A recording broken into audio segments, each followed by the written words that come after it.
despite the fact she's fucking deathly afraid of any dog that goes past her knees. And yet your mom owned what, a fucking lemur or something? Some sort of monkey? Some fucking monkey. I have no idea. I remember just seeing a capuchin monkey on TV, and she's like, "Yeah, I had one of those." I was like, okay. Interesting. You gonna are you gonna tell me more?" She's like, "Nah, just know I had a monkey." I was like, "Okay, well now I'm jealous forever." Apparently they're like fucking awful pets. Oh, monkeys are fucking asshats. And you can never really like domesticate one. You can just convince it to not want to eat your face some of the time. But like it's basically a guarantee that at some point it will like try and attack you. It depends on the monkey. Are you thinking of chimps? Chimps aren't monkeys. They're apes, Nick. But yeah, they will fucking shit out. Like that one lady whose chimp like just ripped her face apart. Yeah. If you want a chimp, get a bonobo. They're as strong Oh, as chimps, but they're not as mean, and they may or if may you not want a try to chip, sexually just assault you. fucking reconsider your life. Speaking of getting sex assaulted by animals, fucking apparently scientists did this experiment where they put this lady in like a house that was like partially filled with water, and they put a dolphin in the house with her. And after they like got used to each other and had to spend enough time together, the dolphin started to like basically come up to the lady and turn around to expose its fucking dick to her to try and get her to jack it off. Hmm. It was astounding. Well, fucking dolphins, Because dolphins are the literally. only other animal that masturbates because they actually derive pleasure from that. And so the Bonobos dolphin, oh, bonobos do it too. and chimps. I just know dolphins do it for sure because they are some fucked up wankers, dude. No, fuck it. Yeah. I know bonobos and chimps do it. Bonobos are, and there's a couple monkeys as well.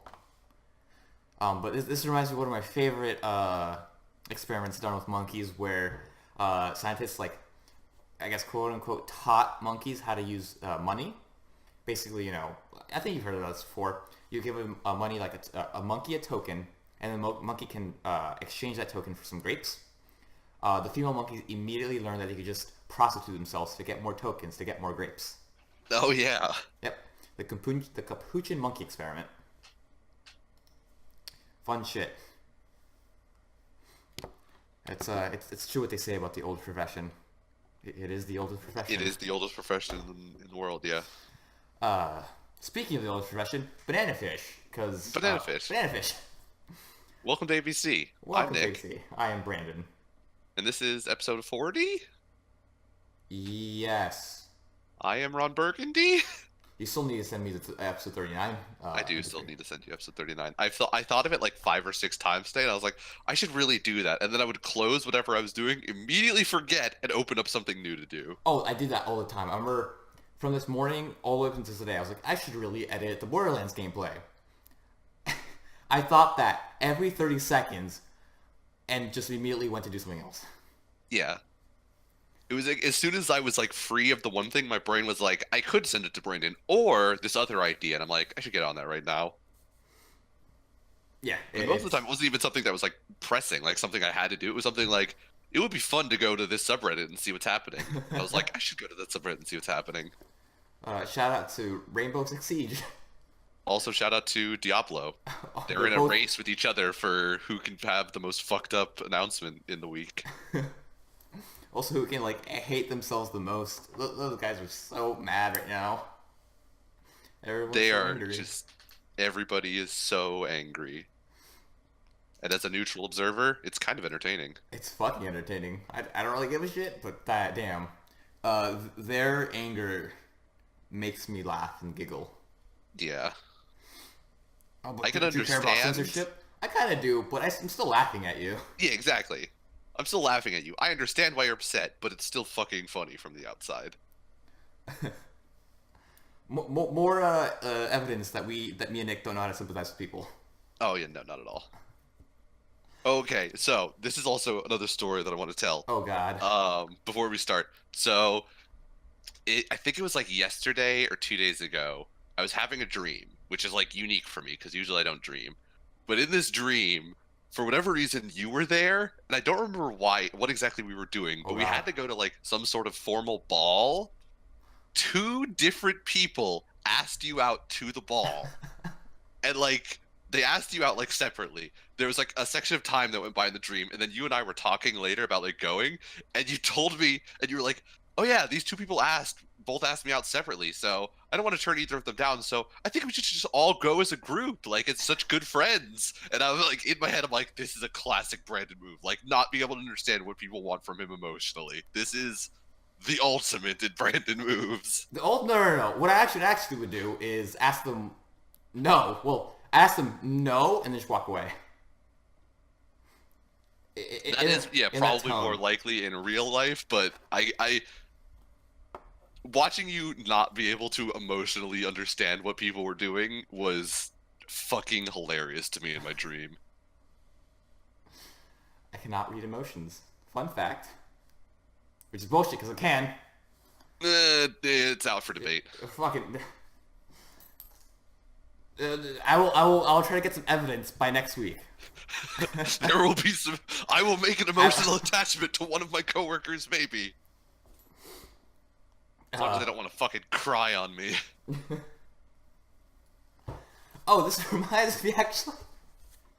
Oh, hold on. Okay. This is gonna be good. Oh, I'm it's sure. gonna be really good. For Halloween, one of my coworkers, like, she really likes Batman. Okay. So she has a little Batman mask and then a Batman t-shirt. So she put on her Batman mask and was like, yo, let's take a picture.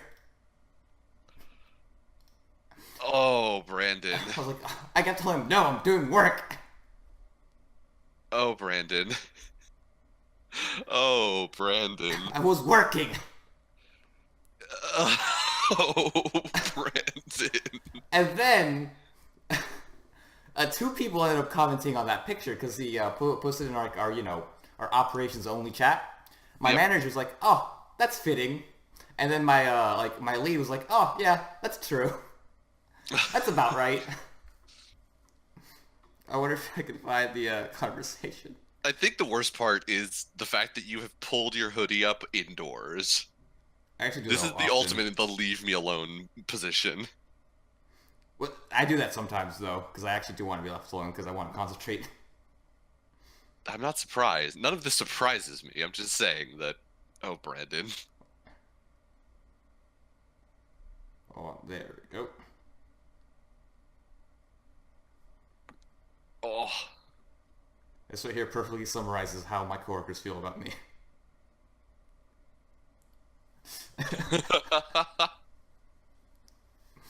Boom roasted. I guess so. Well, back to the topic at hand. In Banana Fish, we start off the episode with Ash just kicking in the door, and he's ready to take some names and be like, "Yo, where the fuck's my AG at? Is he still alive?" Yeah. AG's still So alive. that was really like. I really anticipated there was going to be something there, but they really just started the episode off with like, fuck any development. Ash just arrives. Bam! He's here. I mean, yeah, he could have, I guess, like, looked around, but Yeah, I was expecting to like go talk to some people, like go talk to the one, Kane. like the black guy gang. Kane. Yeah. Oh, that was okay. That Yeah. was Kane. So yeah, he does talk to Kane just off screen. Right. I was expecting to like see him go talk to Kane, and they were gonna like talk about what the fuck happened or something. But no, they just gloss over all that. It happens off screen. I'm like, okay, I guess that's just we're gonna move on now. I mean, it's entirely possible like Kane doesn't have like any significance to the story anymore, so it doesn't really make sense to show him. It'd be nice if they did, but I'm not no skin off my back. Right. So yeah, they skip that part. He's straight on in the apartment, and immediately he starts pitching around, and then AG and Ash go talk to each other. He talks about how they shouldn't lie to each other, if I remember correctly, right? Yeah, they have a little conversation. Yeah. Oh no, Ash takes Ash takes Kunai with chain Chain up, upstairs. smacks him, gives him the front hand, Yeah. because he's mad at him for some reason. Well, Oh, because he- he doesn't he want bring- anybody to know about why he killed Shorter. Yeah, he brings up the fact that he killed Shorter. He's like, oh, why do you know about that? He slapped him across the That's face. him. Did AG tell you? I'm gonna go slap him too. I'm I gonna go wish that slap was the the fucking boy. case. Because this is how Ash has apparently decided he's going to deal with his problems, is just by slapping them. Just slapping the shit out of everything. So Age comes by and Age is like, don't do that. And Ash says, okay, I won't do that anymore. And then Kunai with Chain kind of scurries off. Right. Kuno the Chain is like, fuck you guys, I'm gonna fuck your shit up, and then like runs down and like jumps in the hole. Fuck you guys, I'm going home. I'm taking my gang and I'm going home. And they all hate you guys. So Yeah. Kunai with Chain leaves, and then Ash and AG have their whole like, Little I wish you heart-to-heart. wouldn't lie to me. Yep. And then Ag lies to him. Well, a AG lie of a mission. Well, not immediately. First they bro hug it out, and then we Yes. go home, and then AG lies to him. No, he actually tells the truth.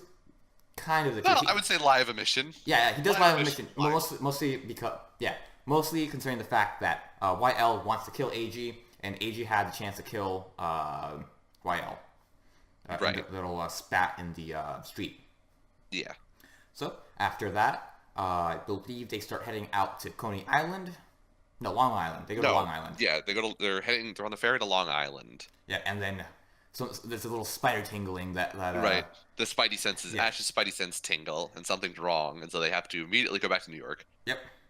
Don't know how. I guess they got off the ferry on Long Island and then just got back on the other one. But the fact that he phrases like, "We have to turn around," I was like, "We're On the gonna ferry? turn the whole ferry around." It's really interesting. I didn't realize you had that much pull as a gang leader in New Maybe York. there's like But okay. maybe there's a stop somewhere like on the way to Long Island they stop. I don't fucking know. I've don't never think been on a so. ferry.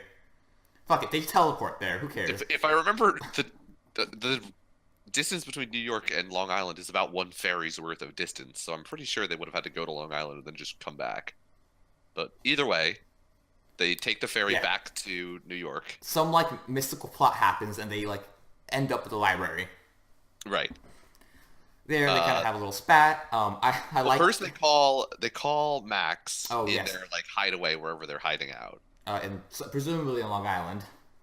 Yeah, I guess they're going to Long Island to meet them. So I guess Max and eBay are on Long Island, and so we now know that Max and eBay are holed up somewhere with the doctor With a doctor and a preparing to journalist. write the story. And they're also trying to find a doctor who will inspect the professor to make sure that either he is alright or they can use him as proof of the drug of banana fish. Right. Presumably. Probably, yeah, that's exactly what's Probably. happening. So we head back to the library after the call. AG and Ash do some research to figure out Ash does some research to figure out what the fuck banana fish is. Around this moment, we also have a cut to YL talking with Dino. Not Dino. I don't want. Why was his name Dino? Golzine. Golzine. Yeah. Wait, his name's Dino, right? Papa Dino. His first name is Dinamo. It's Okay. Dino Golzine, I think. Okay. I'll tell you the story later as to why I kind of confused D's and G's. But anyways, Okay. they have a little spat. And they're like, "Yo, Wiles tells." It's a very weird spat. Oh my god, I forgot It's his like name again. It's Yeah. like Golzine shows up and he's like, "Hello there. Oh, you're a shell. You're a zombie shell." And then YL shows up and he's like, "Surprise, motherfucker!" And Golzine is like, I've already understood this." And so then they have this like back and forth where they're both like, "I can do the thing that you want that I know that you want. If only you would do this other thing." And Golzine is like, "What? You want me to kill all of your brothers? Why would that possibly be? Because they killed your parents. That's right. I Yeah. totally forgot. Okay, that makes sense now. I don't think he Um, knew. Did you not? Okay. Yeah. I got the feeling like he was like so surprised and then very quickly was like, "Oh, okay, whatever." I'm pretty sure he was like. Well, he heard he's gonna become the president of the foundation or the leader, and that's all he really cared about. Like, Right. fuck these other brothers. Oh, I have I'll to kill kill your them. brothers. I couldn't do that. I couldn't possibly. The payment is you're the president. I will totally do it. I am so down. I don't think he didn't want to not do it. It's more like he didn't care from the beginning, and Right. the foundation leadership was just kind of more of a reason to do it. Yeah. But Well, I mean, during I was still like kind of surprised that like he was being asked to kill so many like high-ranking members of the Chinese mafia gangs, whatever. Triad, Triad. Thank you. maybe I don't know. I don't know. Gangs. We're just gonna go with gangs because it's the coverall term. Anyways, And then YL's like, "Yo, come over to my greenhouse." I got the banana fish fruit. He's like, what? I got the Yeah, banana fish it's for a you. banana fish fruit. I figured it out. Well, it's not a fruit; it's a flower. Whatever. The flower. Flowers become fruits sometimes. But they're not in this case. It was just a flower. Yes. Uh, and Ash also comes to the same conclusion because he's heard of some cactus fruit from South America that does something similar. And he's Peyote. like, yeah. And he's like, yo, you're probably looking for some alkaloid plant. Go look for it. Yeah. But Also, okay, so going all the way back to when Ash pointed at the inactive alkaloids on the screen, he was like, "This is the thing." Fast forwarding to now, when he's like, "I've heard of peyote, which is also an alkaloid plant." Peyote is a psychoactive alkaloid plant. It is not an inert alkaloid plant. So this is once again proving that science words, they do actually matter. well, no, the alkaloids describe the plant, right? What do you mean? So Like it's a well, yeah, but yeah, the main component in peyote is a psychoactive alkaloid. It's an active because it has to be able to react with something. It has an actual. It I has a will reaction that it initiates. I will try to at least defend the show with this. It's not the same plant. Maybe the one in the bananafish plant is inactive. I don't fucking know. I no. Let's go with I that. disagree strongly.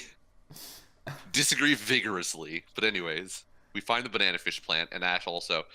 I love this is the combination of like it's a 1980s show that's being fast forwarded to 2018. Ash is doing all of his researching on the computer, and yet still he made H go get like 19 books that he wasn't gonna read. Yeah.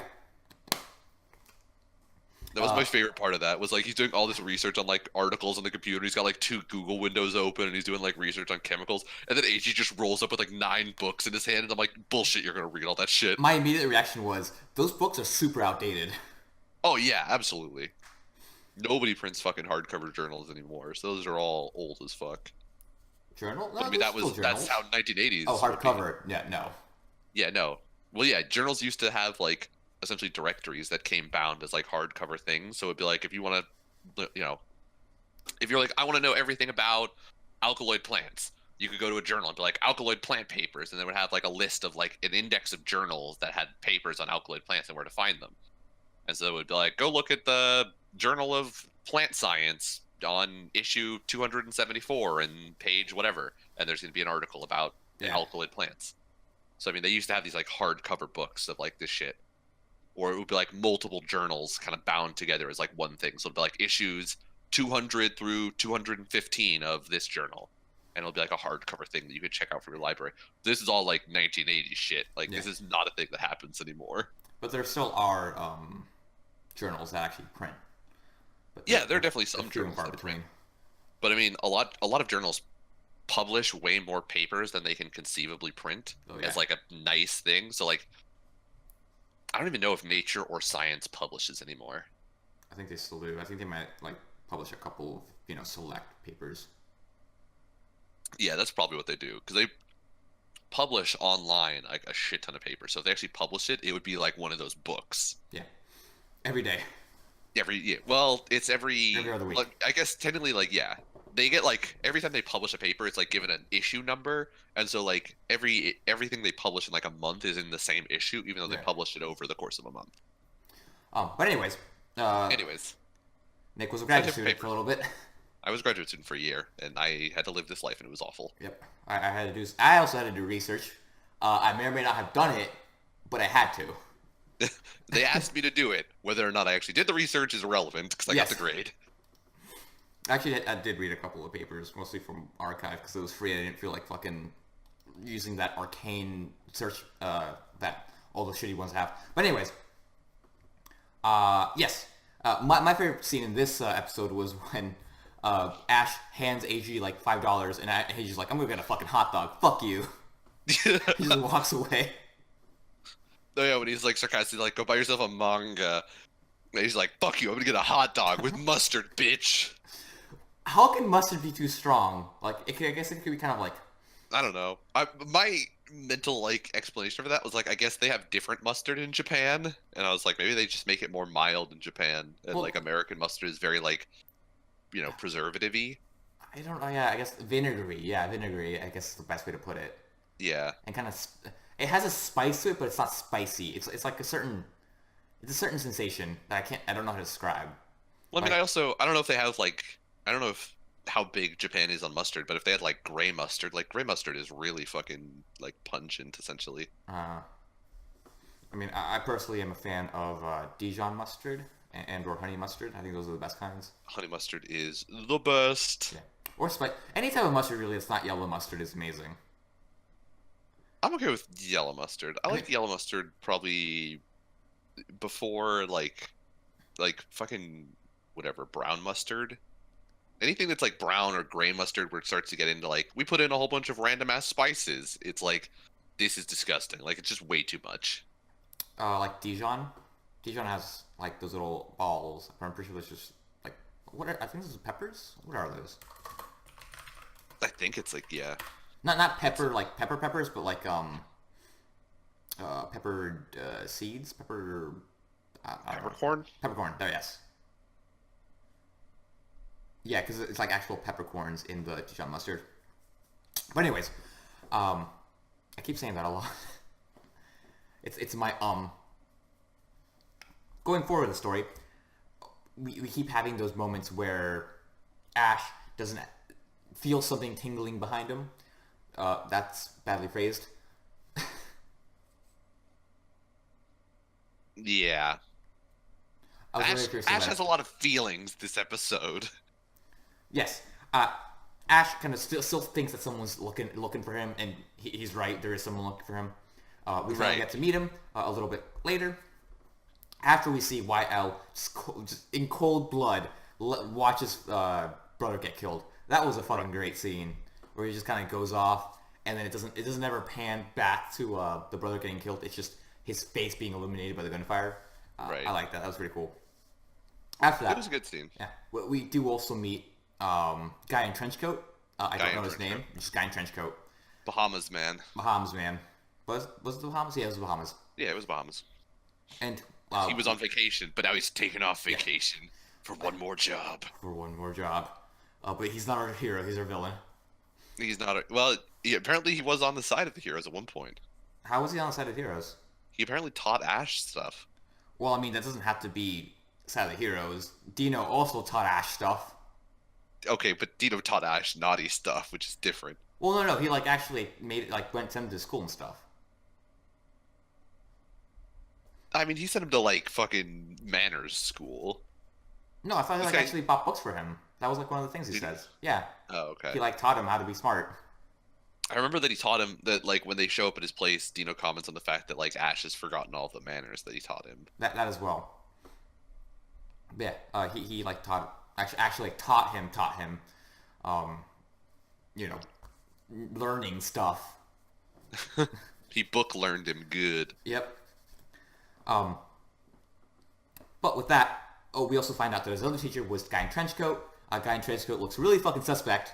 But he also looks like a cold stone motherfucker. Holy shit. Right. Uh, They have a very like bizarre conversation first. I was very confused for most of it where he's like, I came to deny your request. Time. It's such a weird concept. I was like, what the fuck is happening in this scene? yeah, he's talking in like fucking movie speak, where like Right. he just doesn't want to. He just want to say, "Yo, I was gonna decline your request, but this looks like fun. Let's fucking go." He could have just said that, and so he's like, "Oh, Right. like tears in the rain." Yeah, it was very like it was very like song lyricsy, the whole Yeah. thing. It was very confusing to watch. Thankfully, they did clear it up at the end where Dino's like, "Yeah, but seriously, what's your answer?" And he's like, "I'm in. Let's I'm do in. this shit." It's gonna be fucking fun. So I appreciate that. That at least at the very end, they were like, "Yeah, but seriously, clear answer here." After that, we go back to Ash and Eiji talking in their house. I guess the house that they bought, or the little condo they The bought. penthouse. No, the penthouse that Ash bought. Yeah, with the stolen Ash- money. You can see Ash trying to look younger than he actually is. For weird well, not really weird purposes. Weird purposes. I mean, I would say they're pretty normal purposes. It's not exactly like we mentioned at the beginning. Prostitution is the oldest profession in existence. I mean, like trying to look younger. I mean, To okay, prostitute himself. that is fair. Yeah. Like, Still, though. there's one thing about, looking good so you can go out and get some tail, and there's another Right. one looking younger so you can, like, trap someone. That's like some police type shit. It's like some To Catch a Predator type shit. Have a seat right there, sir. Have a seat. Have a seat. My name's Jim Hansen. I'm with To Catch a Predator. NBC. NBC. We're going to have a talk. Yeah. So Ash goes over to some random apartment that we don't know where that is. Probably some high rise because Clifford, right? The senator. Yeah. Clifford with a K. Fat senator is like, oh yeah, a little boy, exactly what I wanted. Right. A little blonde boy. Yeah. Perfect. Which is weird because fucking he should have recognized Ash like he right away. He absolutely should have recognized this him. This guy's a fucking idiot, but I digress. Like I would give it to him if Ash had kept his head down the whole time, but as soon as he was like, "Don't you love me?" and he looks up, I was like, "No, he would recognize you right there." Fuck this shit. You put on the glasses, and it's like the movie trope where it's like the fucking nerdy girl takes off the glasses, and oh my god, she's been hot the whole time. It's like fuck that shit. She was hot before those glasses came off. Or Clark Kent, exactly. Yeah, it was like exactly like that, where it's like, who is this mysterious blonde boy? Takes off the glasses. Oh my god, it's Ash. How could I know? How could I not have seen? Who the fuck knows how you didn't see that shit, dude? So Ash wants to interrogate the suspect, and he's like, yo, I have all the pictures of you fucking little boys because that's how Dino does shit. And he's like, oh my god, I've been caught. I've been caught. I should have a seat. I should take a seat. I know how these things go. And then he gets shot. And then he gets shot in the face. By guy in trench coat. Okay, this is the one weird thing. Was like Clifford was like, "What do you want to know?" And Ash's response is banana fish. And I'm like, "Holy fuck, are we back to banana fish being a person?" Like we've gone full circle. With like we thought it was a person at the beginning. We found out it was officially a drug. Or no, we started with it was a drug. Then it was a person. Then it was a drug again. Now it's another fucking person because it's the person who's controlling them all. It was a location for a little bit. It was also a location at first. It was a location, then a drug, then a person, then a drug, and now it's a person again. Yeah. Well, no, I don't think... think... we need to end with it being one final location, and I'll be happy. I don't think it was a person. He was just asking, like, yo, give me deets about banana fish. But because this is movie speak, he just had to say banana fish. I hope you're true, but if we get there and this guy's code name is Banana Fish...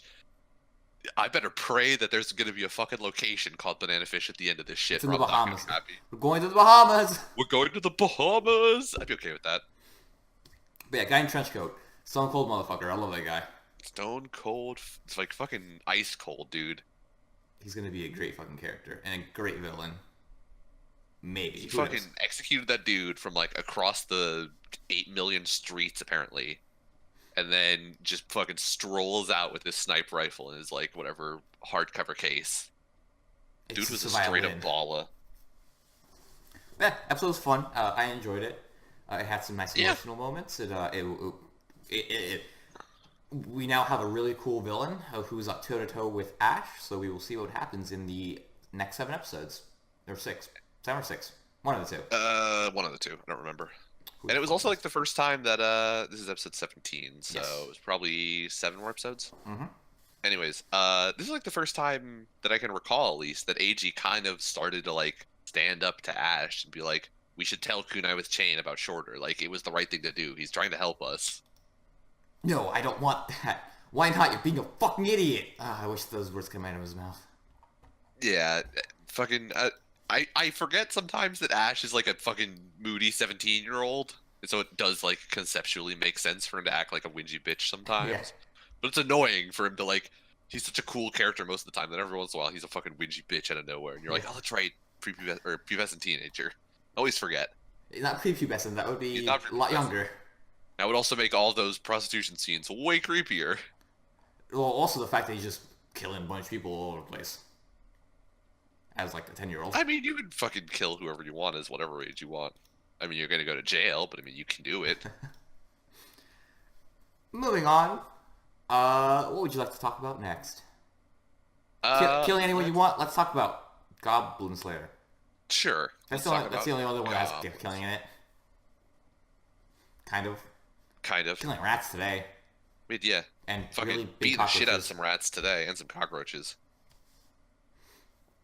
So yeah, we adapted one of the supplemental chapters and one of the actual book chapters. So it was a little bit of a slower episode and a little bit more of a fractured episode today.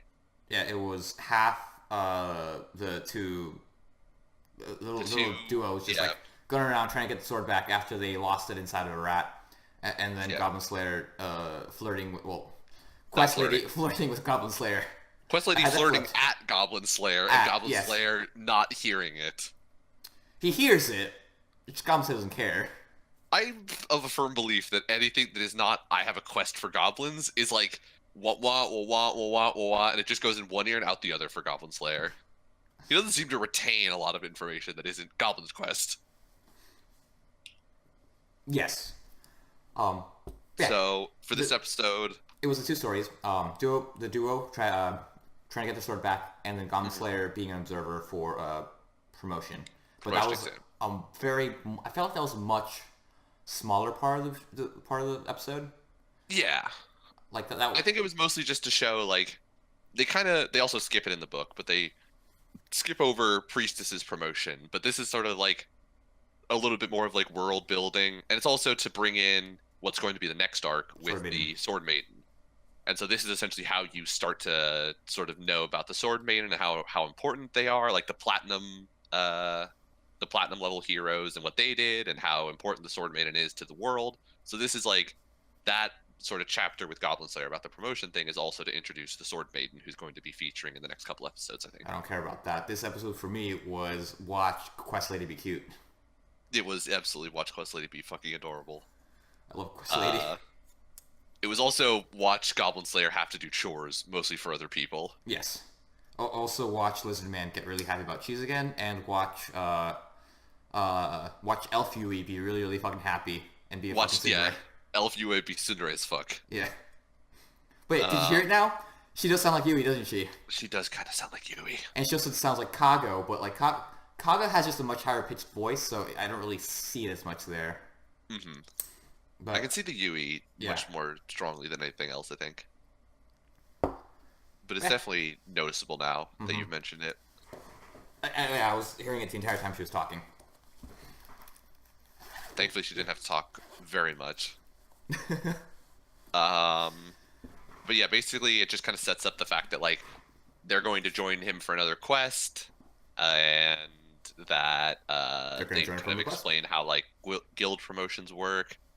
Oh, the fact that it's exactly the morality meter in this show is exactly like D&D.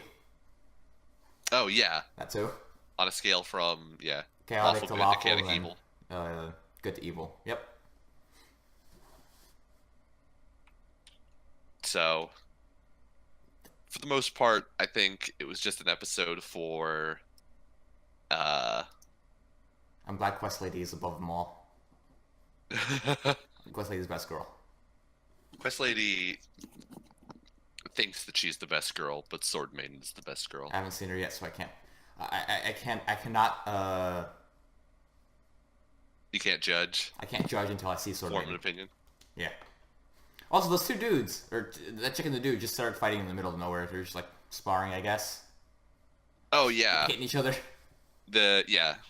two of the higher ranking adventurers who were sparring, I think, or training. Yeah, Great Sword Guy and Shield and Sword Lady. Yeah, Paladin Lady. Shield and Sword Lady. Okay, that's fair. She Ashton looked S. very Lady. Paladin-y to me. I felt like, I don't know, for some reason I thought there was like religious motif on her. So Well, on I hands, just because I'm pretty sure there's a cross on her shield. shield. I think, yeah. Yeah.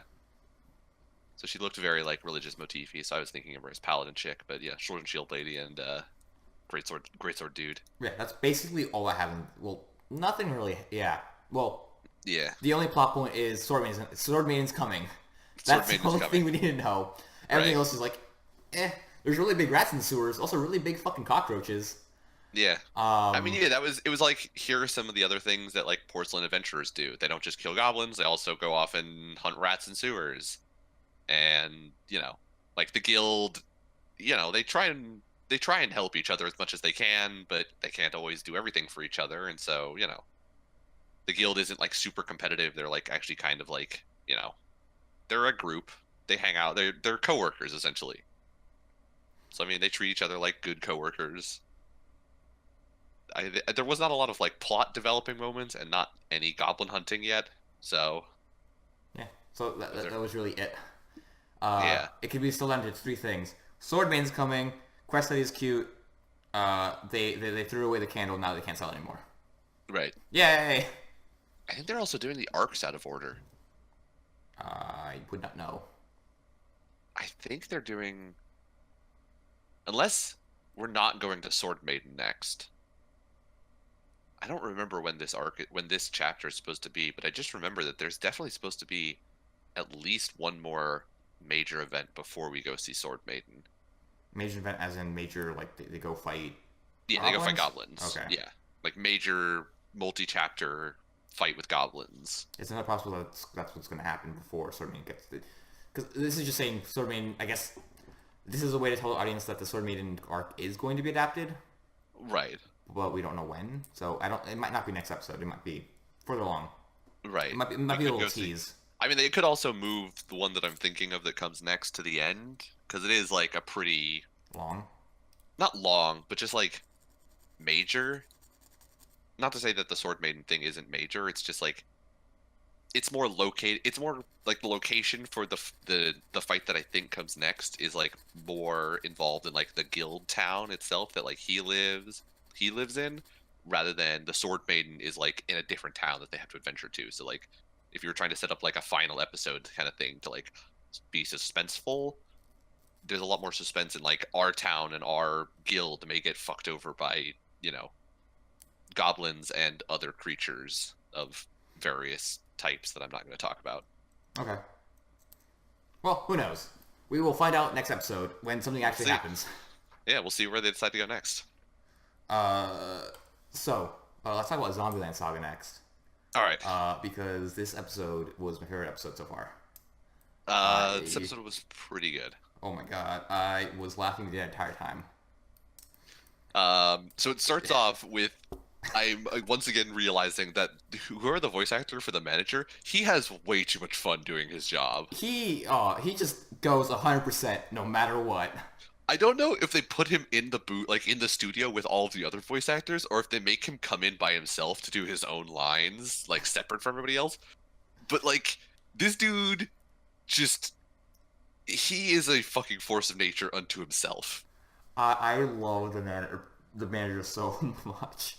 He changes gears like so wildly when he talks. And yeah, it's just like it does not give you a chance to like rest. It just happens one after the other. Fucking also the fact that like he pops the fucking baseball and just smashes fucking Biker Chicken in the face. Just and then he turns around nowhere. While he's talking, it just fucking sidearms it into his thigh, and he falls on the ground, starts crying and scooping the dirt into his hands. And he's like, I had to collect some of the dirt because the field is so harsh. It was such a bizarre episode. Yeah. So real quick, this episode is split into two almost identical moments. It is the idols have to go dress up as chickens and film a commercial to get to get their name out there. And the second moment is they go to this mud wrestling like competition type athletic thing to get their name out there. And they mirror each other very well because the same thing happens. They both start out with the producer going up to them, like, talking to them. Both of them, the producer hits someone and they gets hit back. Yep. And then it goes forward with them, having some sort of scheme to try to figure out, how to get their name out there. Well, they also, after he hits somebody and he gets smacked back, he announces the name of whatever, and he scoops some dirt. Yeah, he scoops some dirt. He announces the name of the thing, and then immediately Biker Chick is like, "Oh my god, I love this thing. How can none of you know about this thing? You will suck." I related to her so hard because I just wanted it to be Popeyes. I wanted it to be a Popeyes. Like, they show up and it's just fried chicken. I was like, yes!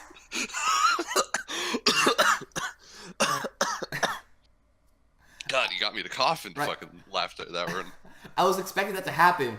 Unfortunately, it was, grilled chicken, but I can still dream. Oh, we also get to see Biker Chick's Tamagotchi in the flashback she has when she's talking about how she always, used to spend her days at the Tory place, the drive-in Tory.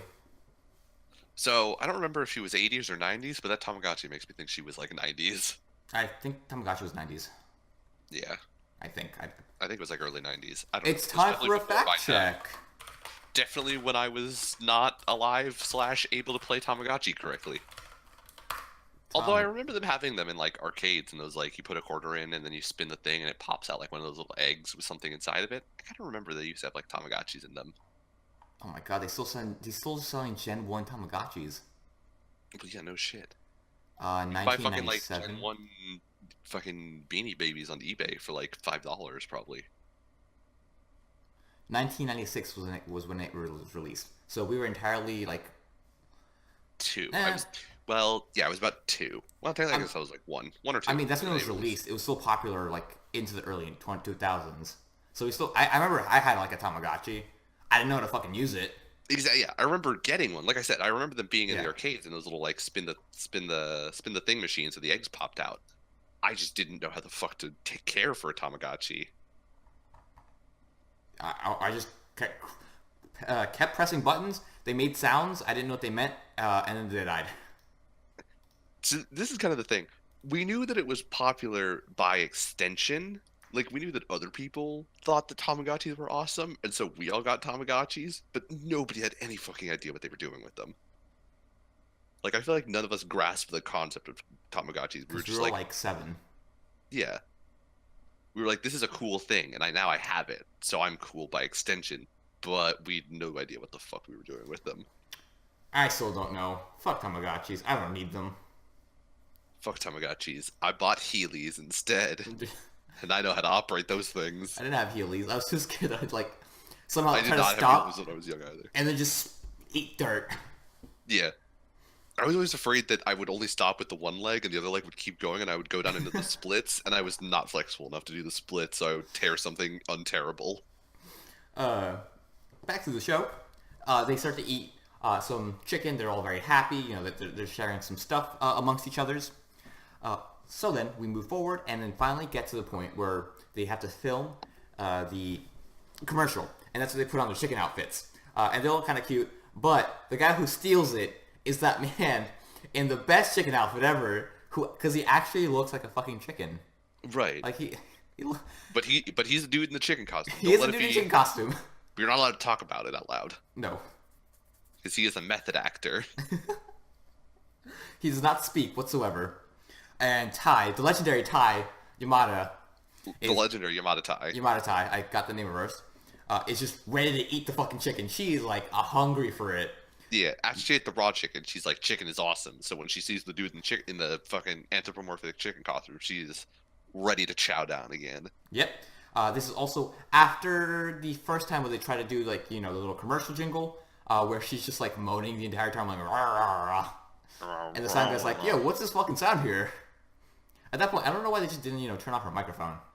Yeah, I don't know either. Maybe I also don't know why this wasn't a problem in the earlier sing and dance scene that we have done twice now. She was clearly there participating. Why did nobody hear her going "Ah, brah, brah, brah, brah," all during that? Plot. That's why. Whatever. They needed a gag. One of my favorite moments though was when the dog just like pops his head off and just runs around and then pops it back in. I knew you were gonna love that part. I fucking love the dog. The dog is like one of my favorite parts of the show. Fucking seeing that dog goof around, I was like, this is what Brandon has been waiting for all this time. I want an episode just solely with the dog, or in the dog's perspective. He's just running around. Seeing it come back and like pick up its like reattach its own fucking Yeah. dismembered head, I was like, yep, this is the zombie joke that they keep playing into, but it's still kind of funny every Yep. time. Which actually happens a little bit later on in this episode, once again, with the legendary Yamada Tai. So after the morning part, they're like, yo, Yamada, Tai, you cannot talk. And she's like, alright, I won't talk. Well, she actually doesn't talk. She says nothing. accepts. She does not acknowledge even. She just sort of sits there and Yeah, and then they decide that she will do the cockle-doodle-doo. yeah. So they see the little jingle, and she does the cockle-doodle-doo, and that's the take to go with. But First she gets so like hyped up about being able to do the cockle-doodle-doo. They get like 2 words into it, and then she just releases the cockle-doodle-doo. And then there's a time skip of who knows how long, but they get the takedown. They think it's done. The director the checks producer's it like, over. nah, you have to keep going. This isn't a commercial. This is a travesty. Show me the spirit of chicken about to be grilled. And then the chicken starts running around because Yamada's eating him. Yamada is trying to, chow down on the chicken. I mean, if I was Yamada, I'd chow down some chicken too because I'm fucking hungry. I totally understand it. But she chases the chicken around, and they all, in a very Scooby-Doo-esque moment, you see them all like conga line chasing the chicken, running, Yamada Tai chasing on all four limbs, on all hands and feet. Yep. And then the rest of the gang like, oh my god, we just shot them. Which ends with Yamada firmly clasped onto that man's buttocks. Well, his tail, and then rips off the tail. What? And he, you can see his trousers or his boxers, and his very hairy legs. And I thought to myself, I thought people wore something under this, but I guess they don't. I was never a mascot. Not when you're a method actor, I guess. I guess not. He needs to feel it. He needs to Although feel. I do have to say though, if I was in some like fucking gigantic, covered in whatever like fur or feathers or whatever synthetic polymer that they use to coat those outside of things, those things are probably hot as fuck. Like, that's like wearing a coat in the middle of the summer. Like, I don't think I would want to wear another layer of clothing under that. Maybe some shorts, like basketball shorts. Yeah, like maybe like some basketball shorts, but I don't know if I would wear like more than a wife beater at most. Maybe like a little like Armed Armor type. I don't know what that fabric's called, but the one kind of sticks your skin. The like stretchy one? Yeah, I always thought that was always kind of cool. Well, anyways, I guess. Yeah. Under Armour sponsor us. Under Armour, please. So we begin with. Oh, actually, we see the commercial on someone's screen, and we see like the beginnings of some sort of plot going on here, where this man is like, "Oh, I recognize one of them. I don't know who he recognizes, but he recognizes one of the zombie girls." Okay, the fact that the first time, either the first or the second time he says it, he's looking at all of them, but only Sakura is facing him, makes me think it's Sakura. But then the last one makes me think it's whatever, Junko, I think. Either it's Junko or the girl with the little eye. The two idols, essentially. It's one of the two idols. Or the idol and the actor? I forget what No, they're both idols. One of them was like a solo pop star, one of them was in an idol group. It was a pop star and an idol group. But yeah, so he's definitely recognizing one of them. Yes. Or he's starting to think he's recognizing one of them at first.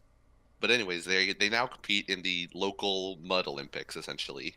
And we have one of my favorite moments with the producer, where he smacks a girl with a fucking baguette after like rubbing himself up in her and speaking in French. I swear, I almost heard the words "omelette du fromage" come out of his mouth. Omelette du fromage. It was very creepy too. Yeah, he mumbles like weird French phrases. He says "merci" twice, which is just "thank you." Yeah. And then he hits them with, I assume, French for female idol? No, Sarah June is youth. June is youth. Okay, that actually does make sense. But he like sounds really creepy about it too. It sounds so creepy about it. But it's just so fucking great. Yeah, so he rubbed himself up. Ai's just not having any of it. She's also very mad that he dared to fucking hit her with the fucking baguette and just whips it back at him. To which he goes on his knees and starts, collecting some dirt again. Yep. And so we begin the Mud Olympics, I guess. That's the only way to put it. It's the Mud Olympics. Yeah, it's the Mud Olympics. Stuff in mud. They do weird stuff in mud. It's a very, small town sort of competition. Yep, and by the way, some of the voice actresses for the characters actually were at this year's Mud Olympics for that town. Seriously? Yep, that was one of the posts I saw. I posted on Instagram, but yeah, they were there. That's awesome. Yeah. I think they were promoting their show because they had the French Shushu shirt they had from the... They were promoting the show because they had the exact French Shushu shirt that they wore in the show. Okay. Which, by the way, that shirt looks awful. I agree with Little Girl. Little Girl's completely right. That little girl, when he whips out those shirts and that little girl's like, what's this horrible looking piece of garbage you have? I died a little bit. That was so good. I love just how angry everyone is in the show. The delivery of that line by that girl was so awesome. Yeah, they're all doing a fantastic fucking job with, just encapsulating their character. Mm-hmm. So they're doing... The voice actors... All the voice actors are fabulous in the show, I think. So we have they're in the changing room. They're talking about some other random shit. But this scene really is more to set up what's going to happen later, where Yamada Tai, the legendary Yamada Tai, breaks her shirt. So Sakura puts another shirt over her, two other shirts, Yeah, so that well, she puts another shirt underneath just to be safe in case her Yeah, one shirt rips off, because we don't want to discover, ostensibly to protect her modesty, but really because I doubt that they have like stomach makeup, so they probably look like zombies underneath their shirts. Yes. But also, once again, to set up the joke that's going to come at the end of end of the episode. Yeah. So they start the Mud Olympics, and the first Mud Olympics is the ride a bike on a very narrow piece of wood. And narrow, mud-caked piece of wood, so it's like Yes. slippery. And this is shown an example through by Mr. Mike Policeman, Yep. who he's back after not being here last episode. He starts his bike and immediately just eats a bunch of fucking mud. Just straight up face first into the mud. In fact, if I remember correctly, he ends up upside down in the mud. Yes. I love Mr. Mike Policeman. He's so fucking great. He's pretty solid. But the next couple of minutes is basically just the same gag where they are trying to do the bike race and they all fail. Yeah. Except for each one fails in new and spectacular ways. Yep. And then we get the producer in a very kind of out of character, shy tone. This was kind of weird. Yeah, a little bit. Which reminds me of his little his move he had with the businesswoman lady from last episode, where he tries to seduce her. He does the same thing to business chicken man To in business this chicken episode, man, yeah. and He he's grabs him by having the it. chin to distract from the legendary Yamada Tai scarfing down the raw chicken. He, seduces the chicken businessman a little bit. Which also has one of my favorite lines. Oh, it's not that fresh.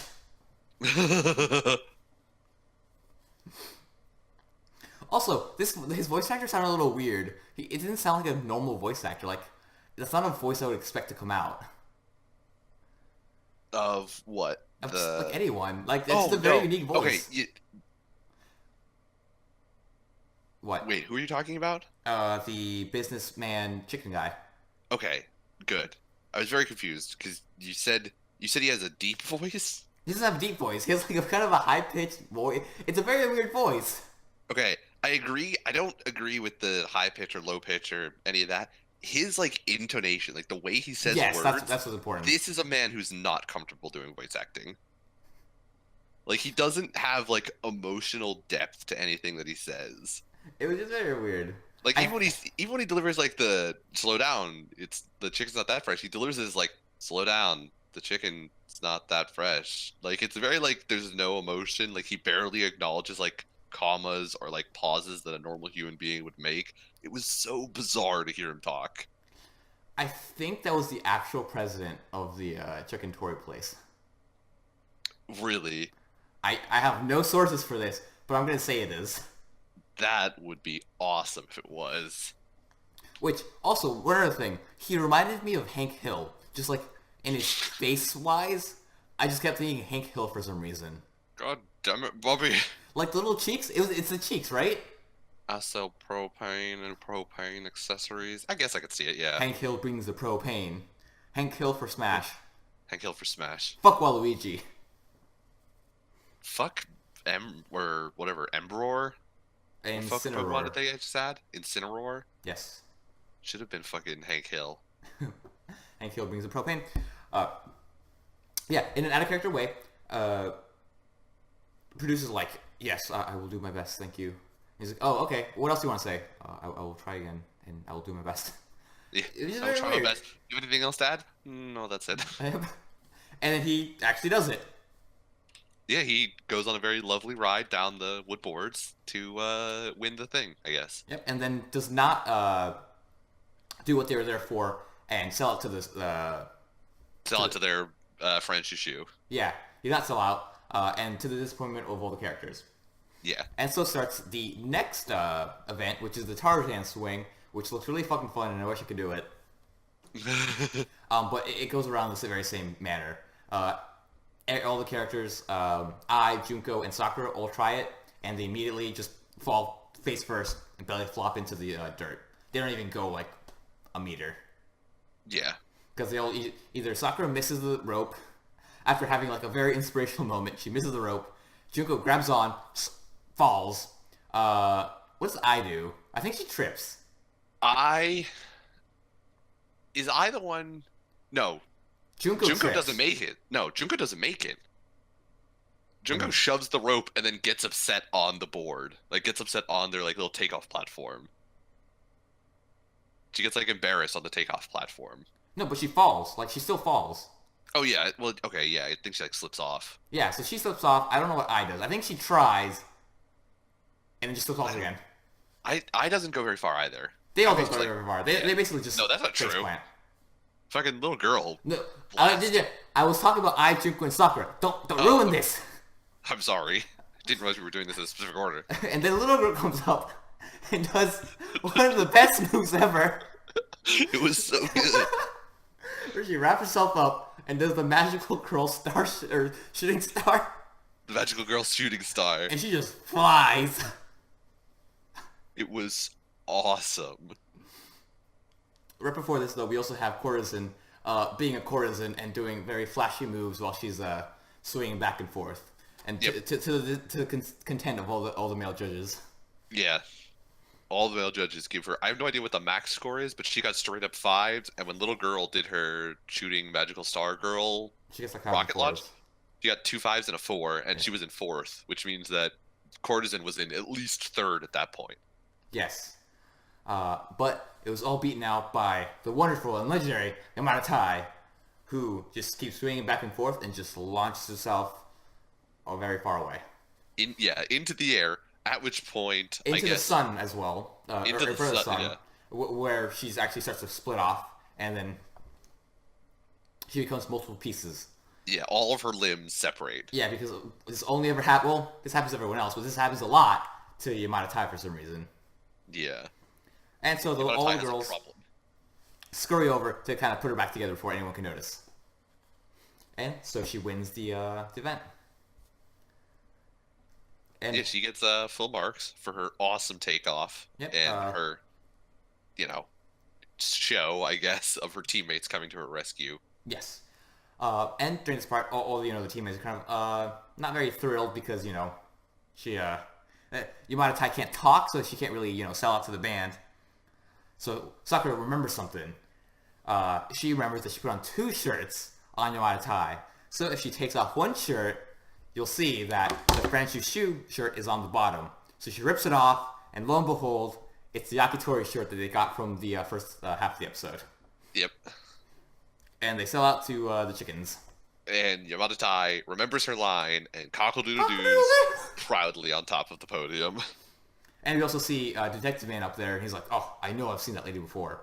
And I don't know if it's I or Junko, but it's one of those two. Because Sakura isn't in that shot, so it couldn't be Sakura. Yeah. It's someone. Who the fuck knows? We'll find out next episode, maybe. We'll find out next episode who he's recognizing. The only reason I think it's Sakura is because Sakura is like... Well, no, that's not true. One of them is also, like, modern day. Yes. So that I'm assuming that he's remembering, like, seeing somebody's, like, obituary, essentially. Yeah. So I assume that's what he's going to go research. He's going to go look through obituaries to see when somebody died. Or he's a massive Idol fan. He's going to look through a bunch of Idol shows. A bunch of idol work to see, Yeah. to try and find... It'd be amazing if he recognized her again through all of the mud they were caked in. I mean, he probably saw it. Well, he also, has the commercial Okay, true. where their faces are clearly visible. Although this episode, one of my favorite little bits that they had was after they get caked in mud from the bike ride, they all go wash off in the stream. Yeah. You immediately realize they've washed off all of their makeup, and the poor little the magical girl's heart that just sticks out of her chest just pops. I It's love the surprise. gag with her heart. Like, the first time it happens when she, becomes sentient again, her heart is, throbbing. Yeah, You remember? I love it. I love because those it, little it details. reacts to her emotions. So Yeah. it's like when she gets she's getting adrenaline, it pumps, it moves faster, it grows bigger and shrinks as she's excited or just upset, and when she's surprised, it pops apparently. And so they cover their faces with traffic cones and all sprint back to the mud pit and dive back in to recover themselves in mud. Yes, they do. What a wonderful show. This episode was just so much fun. Is the only way I can put it. It has been spectacular. What a I fucking ride. kind of hope that Yamato never develops a voice. I don't think she is. I think that she's not. I don't think she will. Aside Although from that, from the looks of the next episode preview, we're going back to the feels next episode. how so? It looked like it was like super intense, and there were like people moping in the rain and stuff, and Oh, yes. things looked emotionally heavy next episode, as opposed to the last two episodes that have been like more light and carefree. Maybe. I don't... I think it's still going to be like a bunch of it's a fucking comedy, so there will be a bunch of fucking jokes. I mean, there'll still be jokes. I mean, it's just we're going away from like, one episode gags to like, we're going back to Some the plot development. essentially. I guess some plot, yeah, because we do have the thing with the detective. And I don't even think he's a detective. He's just some guy. He's a journalist. Yeah or nay? Journalist? Journalist. I don't Journalist, know, man. I guess, yeah, journalist-ish. Dude that recognizes them is going to be his new name. Dude that recognizes them. I'm fine with that. DWRT. Stewart. Sure. Stewart. Let's call him Stewart. Stewart. His name is Stewart. Stewart. We'll have some more interesting things to say next episode, I think. But who knows? Yeah, the shop owner was actually voiced by the president of Drive-In Tori. I was right? Oh my god, Yeah. I was right! Yes! They have there's like a tweet, which I can't read because it's all in Japanese. Oh, okay, that was my source. Actually, yeah, I think I saw that. But yeah, it's presumably from what I understand, it is the president of Drive-In Tori with the director of Zombieland Saga. Okay. Oh, he actually kind of looks like him. Yeah. Yeah. So yeah, they actually got like the actual. That's why he doesn't sound like a voice actor. He's not a voice actor. He's the president of Drive-In Tori. That is one of the things that I kind of appreciate about the show is that they are actually selling up like actual Saga products. Yeah, it's really funny. Like the interstitials that they have are like actually the girls like doing things with like Saga products and Saga events. I wonder if the Saga pad thing was an actual product. I wouldn't be surprised if it was. The slap-on energy pad? Yeah. Might be. Let's see. Let's look this up. Slap-on energy pad. If I remember correctly, it was like Sagan Ship. Saga Z.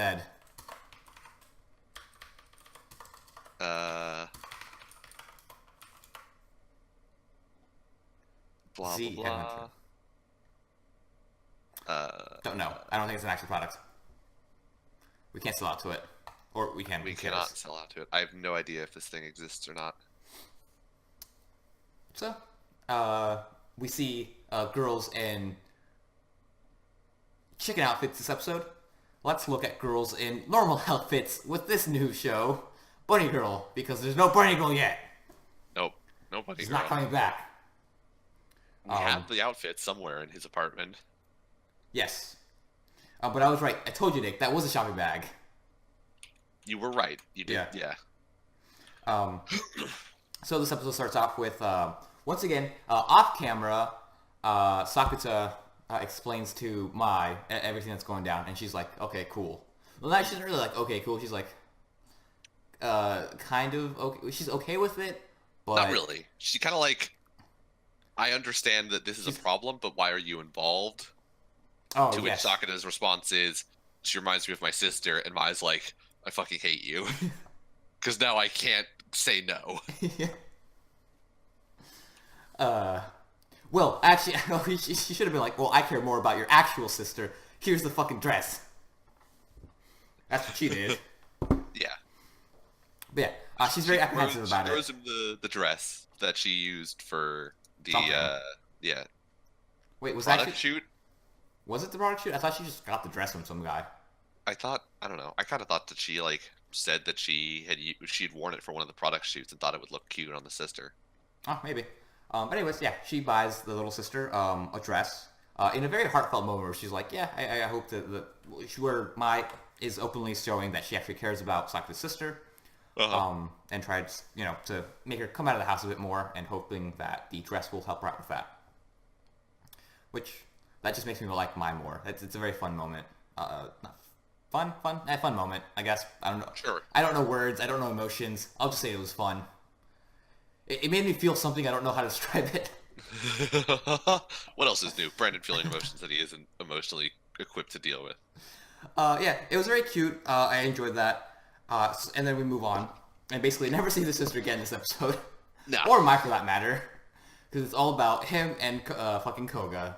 No, we see Mai a couple times. Does she... When do we see her? When she calls Sakata on the phone, and they have their phone conversation right after yes. the first date, I think? Yeah, she asked her how a date went. Right. And we also see Mai watching Sakata fight the dude as well in the background. Which I didn't notice her at first, because I was basically looking at everything that wasn't actually in the middle for some reason. I don't know why. I don't know why either. I was just I was looking at the entire fucking borders, but I felt like there was gonna be something there, completely missing out that just in front of us was the actual thing to fucking see, which was Mai. But with beginning here, they go on their date. They go to the aquarium. Where else do they go? I remember the aquarium. So they're on the train. They go to the aquarium, and then they go to the beach. I remember the beach. Okay. Yeah, on the train, she talks about how she's being a fucking high schooler, and I want to keep my friends, but they're not gonna like me if I don't do stuff with them, and I gotta keep appearances and stuff. In every video that they mention, I have to watch, and all these other things I have to do. Yes. She openly says that she's a follower. Yeah. Well, she's honest. Yeah, at least she understands who she is. I think it's annoying, but, some people are like that, and that's okay. It is what it is, It is what it is. She just wants to keep her friends, and that's a valiant effort. You know what is annoying and is not acceptable? Their pronunciation of the word penguins. Penguin! They're penglings.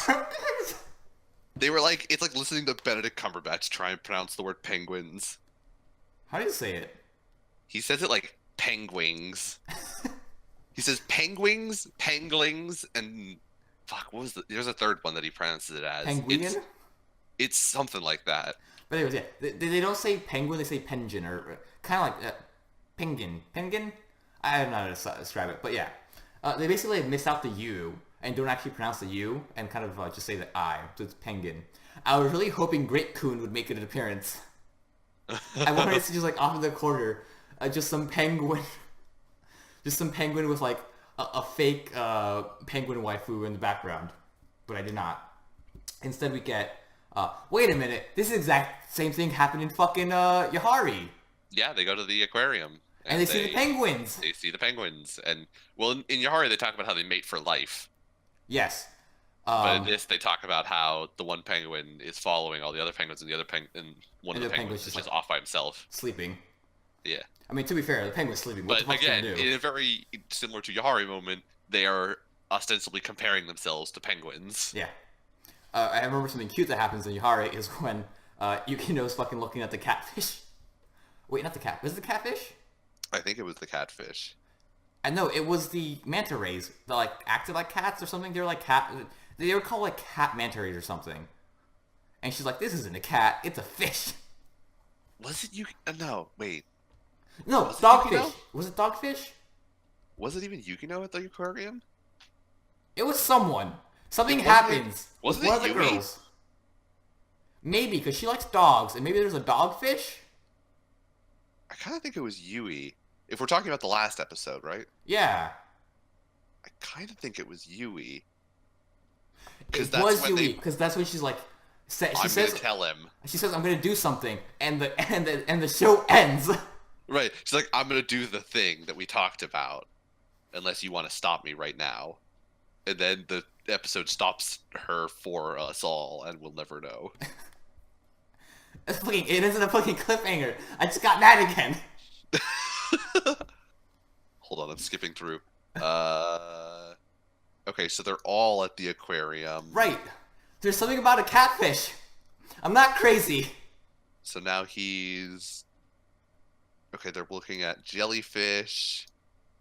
They're on a Ferris wheel now. Okay, I think I've skipped past it on accident. Oh, okay, this is the end scene where they're like, I'm gonna tell him. So it has to be before they meet the penguins. Where the fuck is it? Oh, okay. So it's a cat shark. That's That's what what it it was. Okay. I'm Cat. vindicated, even though no one was saying I was wrong. is. We figured it out. I skipped through the episode. I figured it out. It was a cat shark. Okay. Yeah, she looks at the cat shark. She's like, oh, look, it's a cute little cat shark. Right. She really likes cats for some reason.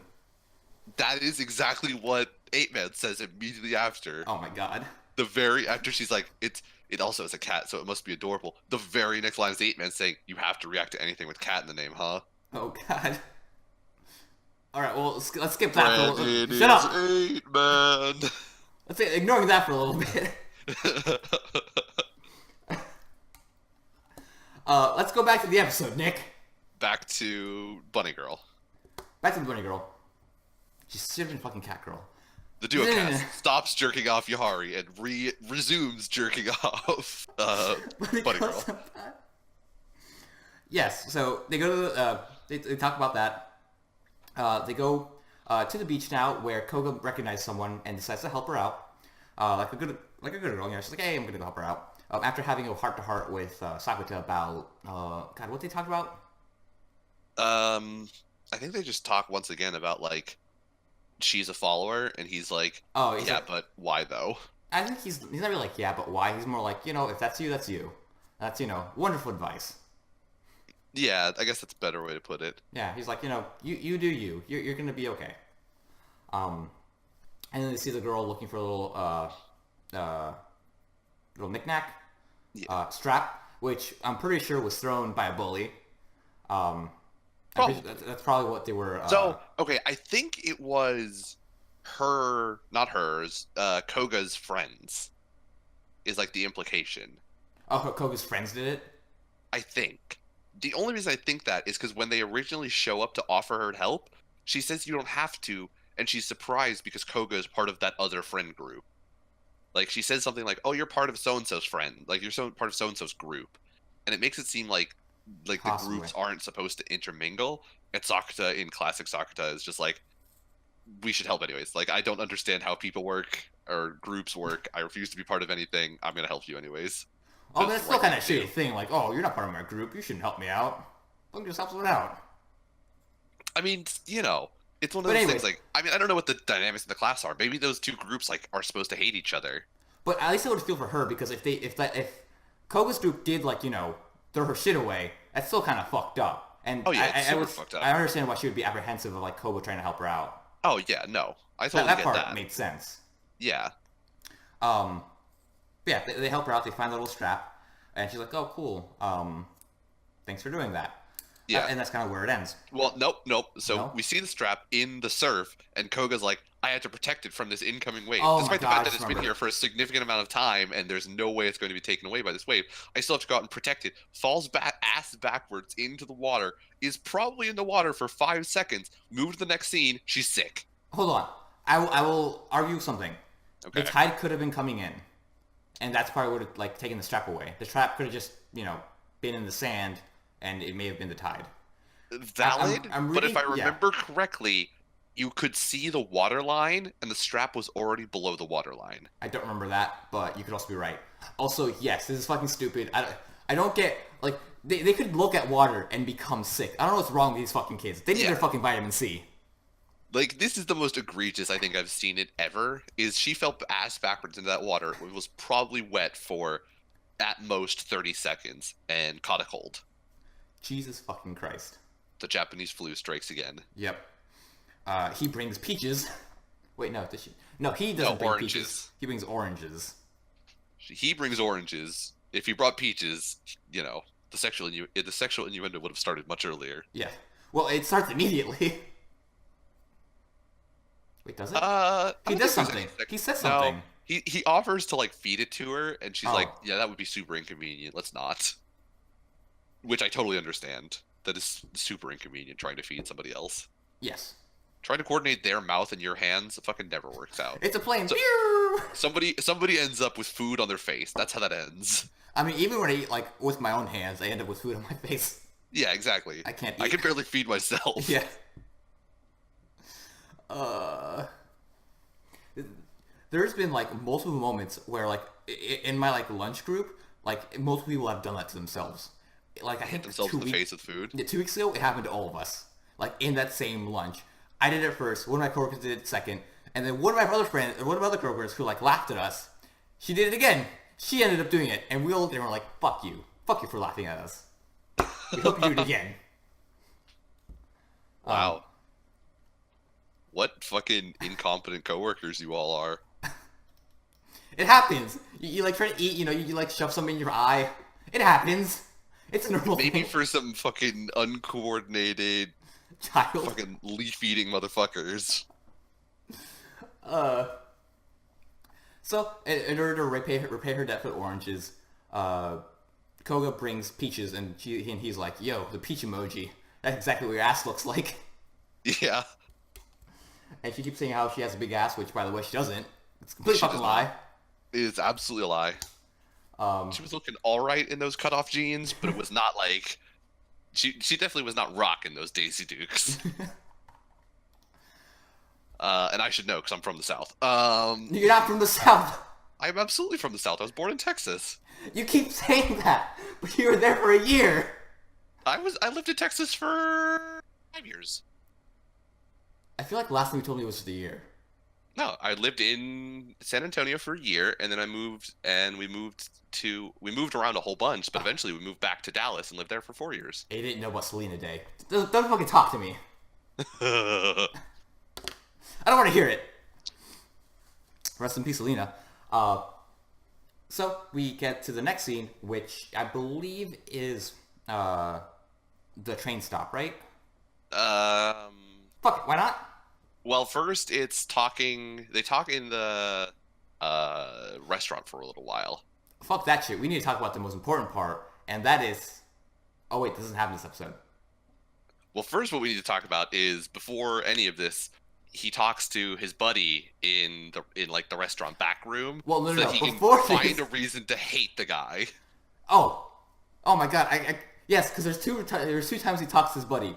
One reason to hate the guy. And then one to to bitch about his girlfriend. Yeah, basically. Who's being kind of a piece of shit, I'll be honest. Don't hang out with my boyfriend. I know you're best friends, but fuck you. Oh yeah, his girlfriend has like I thought she was gonna be okay after fucking Mai shouted to the school and fixed his problem, which we're gonna gloss over how stupid that was. Yes. But that was the worst part of this whole show in my opinion. Oh, everything magically gets fixed because you shouted? Yeah. I could accept it for like he has reestablished her presence as like an existence within this school by acknowledging her. Like that was the whole point of her thing. That her part shouting, makes sense. That part I understood it. Like Yeah. I understood the whole point of the Schrodinger's box thing was she was trying to erase her presence and then ended up actually causing her presence to be erased, and so he had to like reaffirm it. Her shouting to the school and fixing his problems, fucking stupid. I hated it. I'm upset that there's not going to be like we actually have to fix his actual problem. What was his actual problem? I don't know. That's the thing. They never Right. really talked about it. He got hurt somehow by magic, I think. It's magic not that, hurt him. though. It's that people think he fought people. Right, that's the other thing. Like Which I think I don't know by what the magic, connection's though. there. But I think he did get hurt by magic is the Yes, thing. he got hurt because of adolescence syndrome. I don't know why. He Right. just did. He just did. And then it also manifested as people think that the magic that he got hurt by was actually him beating some hurting kids up? 3 other people. Yeah. It wasn't he got 3 scratches, it was he gave 3 massive gashes to 3, or he gave 1 gash to 3 people. Instead of Yeah. he got 3 gashes. I don't understand it at all. And I'm upset that they solved it, which didn't actually fix anything about his body, with Mai yelling to the school. But I whatever. don't think they really fixed it, though. It's more like... I Well, think I think the argument was that people kind of liked him now because, like, he confessed in front of everyone. Not because of the whole Mai doing her shit. Mai doing Okay. her shit was more for Sakuta. Right. I mean, they did phrase it as like she yelled and was like, "Now I've solved your problem too." I don't Yes. know. It's I did. I'm really not a fan of this part, but I'm willing to gloss over it. It was minor enough. His story is like minor enough that like I can accept that like whatever. We're never gonna have like an honest Sakata story, but it was annoying that like I don't know. They're just there, and It it was was there, posed as a and problem. they kind of just like dusted it away after a certain amount of time. Like the author Yeah. was like, I might do something with this, and then decided like in the second volume he was like, I really don't want to do anything with this, and kind of just got rid of it. Yeah, I don't get it. I think the reason it gets the gashes is because of Kaida or his little sister's thing, because she was getting hurt, and that somehow passed on to him. I think. Anyways, I don't fucking know. He like took it on himself. All right, maybe. Something like that shit. Who knows?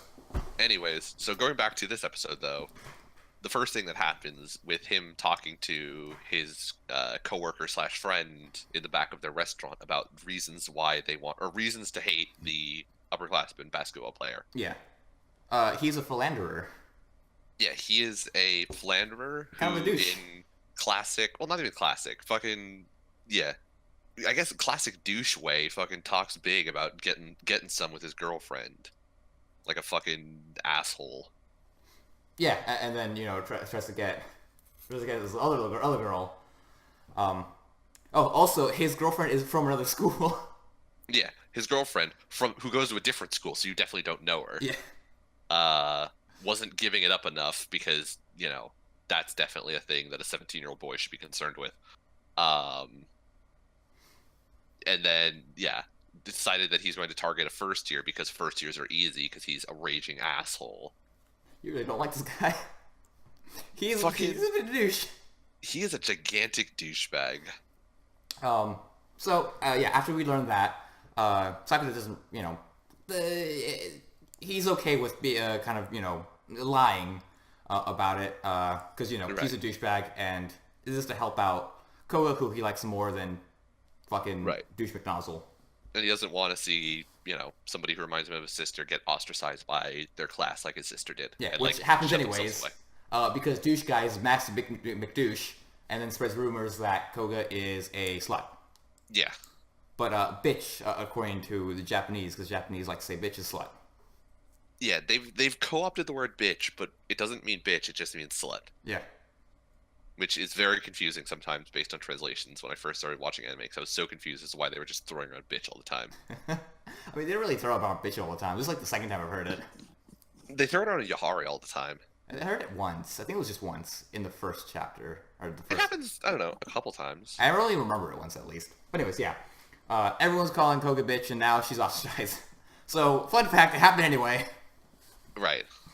And it's because of the lie, and everyone thinks that she's a fucking, what's his face? Sakusa. Yeah. And then he meets with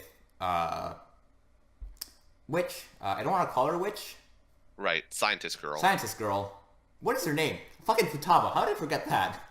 It is Futaba, you're totally right. Yeah, it's Futaba. It goes back to Futaba, because she's one of, aside from Mai and Sakusa, she's my favorite character. I don't know if you heard that. Did you hear that? No, I missed the very end of it. Yeah. Aside from Mai and Sakata, and then stopped there. She's my favorite character, aside from Oh, those okay. two. Yeah, no, I totally understand that. Yeah. That does not surprise me at all. She says, if you can't beat him with, fisticuffs, beat him with your mind, in a Right. total sciencey way. I was really expecting the, like, did you know that the mind is the biggest muscle in your body? And I would have been like, I'm upset. But she doesn't, thankfully. She's like, we're I forget what she says, but she's essentially like, we're monkeys, but we're also not monkeys, so don't be a monkey. You fucking goon. Yep. That's basically what the message is. Don't be a monkey.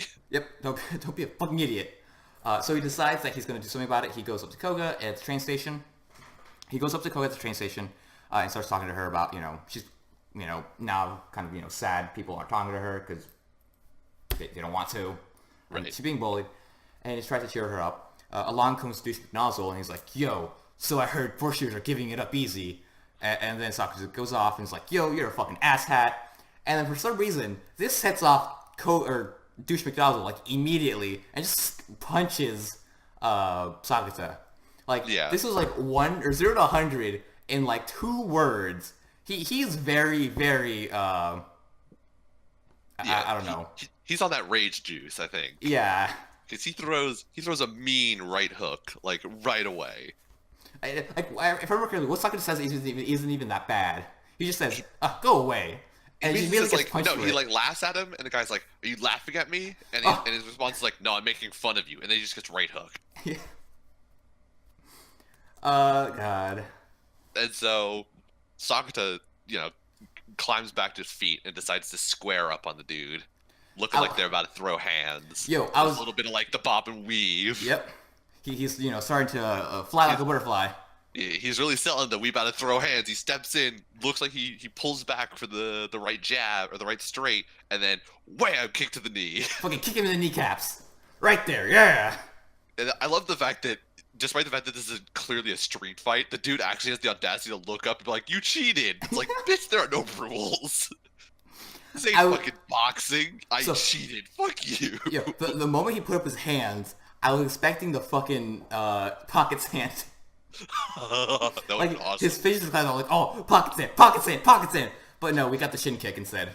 We got the shin kick. And then we got Solid. the face kick. And then we got the face kick. With some poo. It was, I don't know if it was a face kick or if it was just like I plant my foot in your face and like push you down with it. But either way, there was definitely foot to face. I mean, I think more of kick is like I hit you with my foot rather than like I push you with my foot. Okay. Well, anyways, he puts his dirty foot into his face with all the poo on it, and Mai is seeing this in the background. This shot doesn't put her in the fort, or like doesn't put her like right there, so you could kind of miss her, but she is there. She is like in the to the she's right. like behind the first line of people. Yeah. But she's there watching out of the corner of her eye. Yep. I did also appreciate that after the talk with the science girl where she's like, "Don't be a monkey, you fucking monkey." What does he do? He goes to throw poo at the guy. Fucking he literally monkey attacks him. And then a classic move, he grabs Koga's hand and runs away because it's the 301. It's not gonna be fun. Right. Well, first he has to save Koga once again by declaring something to the audience that they can all understand the truth rather than the misconception. So he declares proudly that he's still a virgin. Yes. And then he grabs her by the arm and takes off because fuck standing in a 3-1 fight. Yeah. He knows to get the fuck out while he has the advantage and the surprise on his side. So he gets out. They kind of laugh, and this is the moment where I think Koga is beginning to actually like him. Yeah. I'm thinking so. And there's a moment earlier where Mai's talking about how she doesn't want it to get too real, and someone had an idea that the get too real part was about Koga liking Sakata and not the other way around. So she's fairly confident that Sakata's not gonna I mean, well, yeah, no, yeah, duh. Yeah. But anyways, I mean, Sakata has like you said before, Sakata has said 29 times in this universe that he's in love with Mai, and he says in this episode at some point where he's like, "My heart exclusively belongs to Mai." Like, yeah, Mai is probably reasonably confident at this point that like Sakata won't fall in love with Koga. It's absolutely like possible. Mai acknowledges that like Sakata is a solid person who genuinely cares about people, which is generally speaking what somebody else is interested in. A good trait among persons. Yeah. If you were to pick somebody to be like, I want to date this person, you're gonna pick somebody who's like genuinely a nice person and cares about your life and like wants to make sure that you're not gonna be fucked over by people. Like, that's a solid person. That's somebody who you could have a relationship with. So yeah, I'm fairly confident that Mai absolutely meant Koga. Yes. But so they talk on like some little like footbridge by the beach or the river or something from some body of water. Yeah. Whatever body of water that Mai and Sakata went to in the second episode. Oh, they went to the same one. It's the same little bridge, yeah. Because you could see the stairs in the background is specifically when I noticed it. Okay. But so they talk about shit, whatever. They're like, basically it's like, it was cool to be in this pretend relationship, and he's like, yeah, but I fixed your problem, so we're done now. Yeah, so I can go back to trying to get into Mai's pants. Right. I have some sexual innuendos that I want to make into actual sexual things, so like, we good here? Can I go? I'm trying to smash. Yep. So now we'll begin the third episode, and I think this episode where the cycle might start again. Oh, I'm absolutely confident that we're gonna start again. It ended with like, she's like, "How can I ever pay you back?" And he's like, "Well, we can be friends." and she definitely has a look on her face at first of like, Oh you know, no. friend zoned essentially. Aw. Like she's got that look on her face, and then you see her looking at the video of Mai Yeah. in her advertisement shoot, and she looks like actually sad to see her. I'm really thinking that next episode we're gonna have the reset. I had a lot of hope this episode for most of it that like maybe we're gonna have the reset. Maybe it wasn't gonna be about Sakata. It was just gonna be about the basketball guy the whole time. But I'm really thinking we're gonna have the reset next episode, and it's gonna be about Koga or about Sakata. I mean, I think that's fine though. I think this is definitely shaping up into Koga has to get over feelings. That's going to be the climax yeah, of I this think so part, too. which I still enjoy. I still think that's fine. Yeah, It's a very good lesson to learn. Yeah. So all these shows continue to be great. I love all of them. it's been really good. It's a solid season. Uh, Bunny Girl Senpai, despite the fact that it started out really feeling like a Yahari slash Monogatari, if people have seen that, but I have not, so I can't say for certain. But Yeah. it felt like a clone of like a lot of other shows. It's had like genuinely good rapport between its characters, and like they're genuinely interesting, and the shit that happens, even though it's like kind of supernaturally like yeah, Weird. not real lifey, yeah, Well, weird, like hence shit the that happens. supernatural. Yeah. I'm trying to think of like, I don't know. There's like a word I want to use, but I can't think of it. That's not supernatural. Not The mystical crap mystical. that happens. Okay. All the mystical crap that's going on in this show, like other than like outside of all of that, like it's a pretty like normal show, and even like with the mystical stuff, it works. Yeah. The mystical stuff is very like subdued. Yeah. Because like we've had like there's like the reset, but that happens twice. Last episode there was no reset this time. Probably reset next episode. But who knows? Right.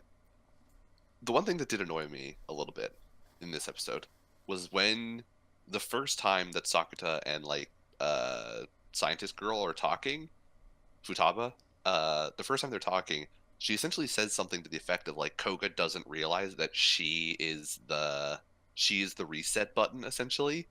And I'm like, how the fuck does she not know? She is one of two people in this universe that is resetting. How the fuck does she not know that she's the reset button? I think he told her. I thought he did too, but like Right. Futaba said something of like, she essentially said something to the effect of like, Well, if Utaba said it, then it must be true. right, She's she Miss is Exposition. Miss Exposition, as we found out. Yep. Also, this episode, I think she like also talked about how she likes Kunimi, right? Yeah. Well, before Sakata shows up in Scientist Girl's little lab thing, Kunimi shows up in like the Yeah. Okay. So what was right? That was this episode. I was gonna talk about it, but I couldn't remember if it was this episode or last episode. Yeah. I was okay. It also ended with my favorite line where it's like, yeah, if he hasn't realized it at this point, he's never gonna realize it, dude. This is I'm like, such a oh, great poor line. Futaba. I fucking love her. She's such a great character. Also, how she gets like so flustered whenever, when Sakura comes in, he's like, "Oh, I'm gonna leave you two alone." Also, the fact that yeah. fucking best friend just kind of shows up on in the fucking window. He's like, "Yo, what's up? I'm here." I'm looking forward to her arc. I hope it's something fun.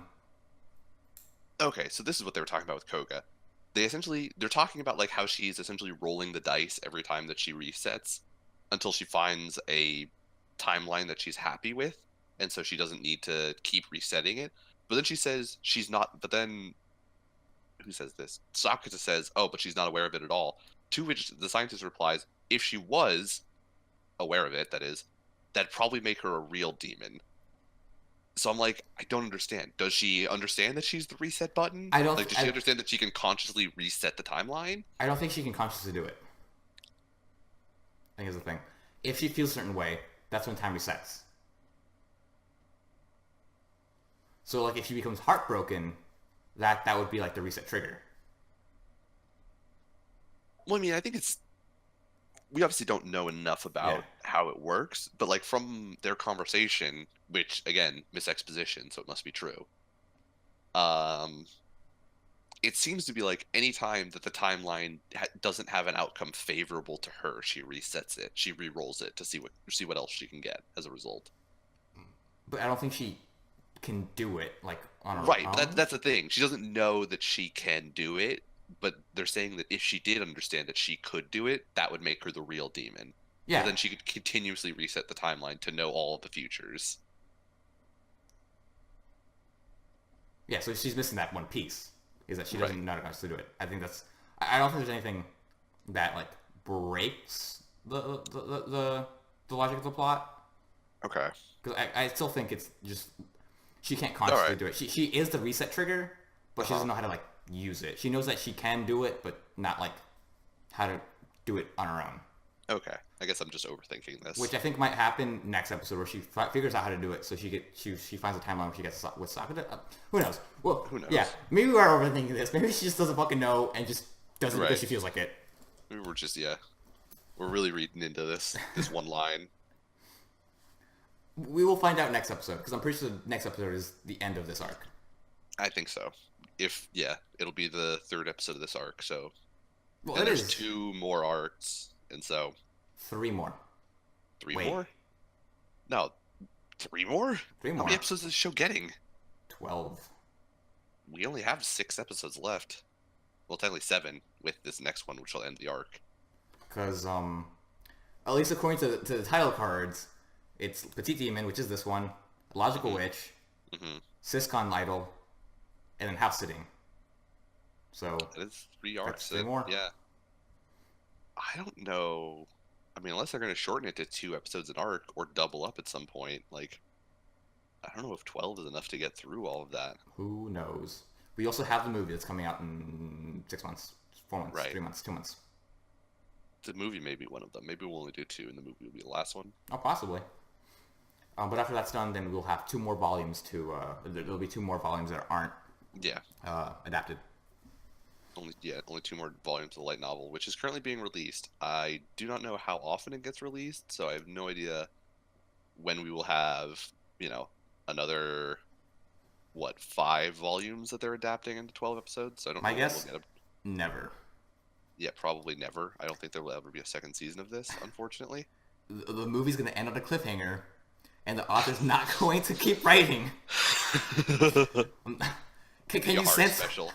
the Yahari special? And our cliffhanger, nothing resolved by. I'm glad that I never picked up the light novels for Yahari, because that would drive me insane. No, I'd like, be right it's there caught with up you. to light novels. Oh, is it? I thought there was That's like the one light yeah. novel. That's the end of the light novel volume. Oh, that's even more brutal. Yeah. So like, there's nothing more. I think. There is no more content to enjoy, explain the plot, do anything with. Like, figure out That what the is fuck happens. Amazing. Yeah.